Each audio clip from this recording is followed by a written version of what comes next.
ويحط حامل اللقب ريال مدريد رحاله بجزيرة لاس بالماس على أمل العودة بالنقاط الكاملة، فيما يتأهب المضيف لتصحيح مساره الذي غابت عنه الانتصارات. المزيد في تقرير مراسلنا حسن سالم. بعد فوزه الأخير على ملعبه أمام بلد الوليد، سيسعى ريال مدريد للبحث عن انتصار ثاني له على التوالي حين يحل ضيفا على لاس بالماس في الجولة الثالثة من الليغا. وبما أن الموسم ليس سوى في بدايته، وبعد أن استعصى على إمبابي تحقيق أول هدف له في الليغا مع ريال مدريد، المدرب أنشيلوتي ليس قلقا بل يعلم بقيمة لاعبه وأن أهدافه قادمة.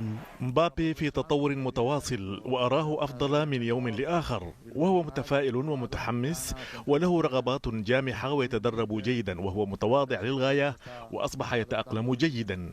وبفعل عامل الإصابات لا شك أن أنشيلوتي سيعتمد أمام لاس بالماس على لاعبي الصف الثاني، كما أن الخبر السار بالنسبة للمدرب والفريق يكمن في المردود المتزايد للاعبه ميليتاو.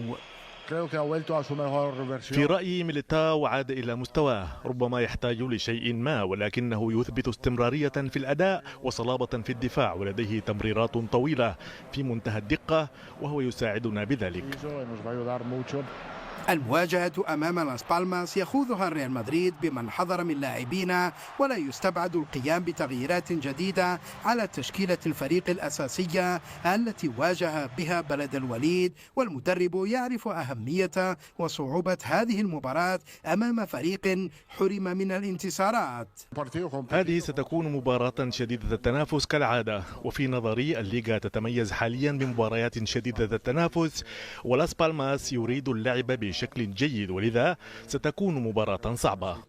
وبعد هزيمته الأخيرة أمام ليغانيس وتعادل سابق أمام إشبيليا، فريق المدرب كاريون مطالب بإجهاد النفس لنيل أول انتصار له هذا الموسم ولما سبقه من مباريات، علما أن لاس بالماس لم يفز في مبارياته 16 الأخيرة ب10 هزائم و6 تعادلات. ومع غياب بعض عناصره الأساسيين، ريال مدريد سيجنح لجران كاناريا للعودة بأول انتصار له هذا الموسم من خارج قواعده بعد أن تعذر عليه ذلك في مايوركا.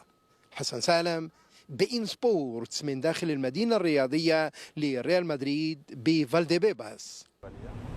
عبر نيوكاسل يونايتد إلى الدور الثالث من كأس الرابطة الإنجليزية بفوزه على مضيفه نوتنغهام فورست بركلات الترجيح بعد تعادلهما بهدف المثل في الوقت الأصلي، وذلك في مباراة عرفت الظهور الأول لساندرو تونالي لاعب نيوكاسل بعد الإيقاف. الهدف الأول كان لمصلحة نيوكاسل وحازه جاي ويلهوك في الدقيقة الأولى من اللقاء، قبل أن يعادل نوتنغهام فورست النتيجة في الدقيقة 50 عبر جوتي سيلفا. بعدها تم اللجوء إلى ركلات الترجيح التي منحت ولاءها لنيوكاسل ب4-3. أكدت الفحوص الطبية التي خضع لها مارك بيرنال لاعب برشلونة تعرضه لإصابة في الأربطة المتقاطعة للركبة. وكان بيرنال قد تعرض لإصابة خطيرة خلال مباراة فريقه ضد رايو فايكانو، والتي انتهت بفوز الفريق الكتالوني خارج قواعده ب2-1.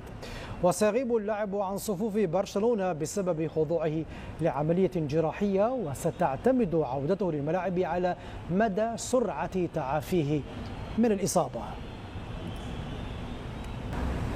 استهل باير ليفركوزن حملة الدفاع عن لقبه في كأس ألمانيا بالفوز على مضيفه يينا من الدرجة الرابعة بهدف دون مقابل يبلغ الدور الثاني.